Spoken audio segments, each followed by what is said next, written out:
You ask Tiger to solve. This deals with linear equations with one unknown.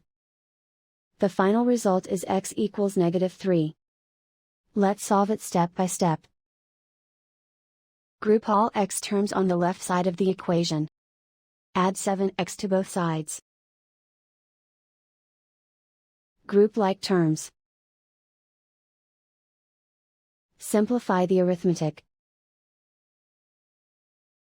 Group like terms. Simplify the arithmetic. Group all constants on the right side of the equation. Subtract 2 from both sides. Simplify the arithmetic.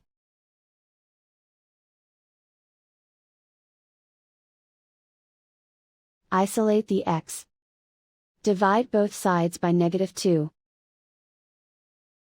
Cancel out the negatives. Simplify the fraction.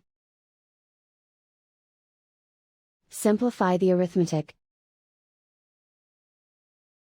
Find the greatest common factor of the numerator and denominator. Factor out and cancel the greatest common factor. And so the final result is x equals -3.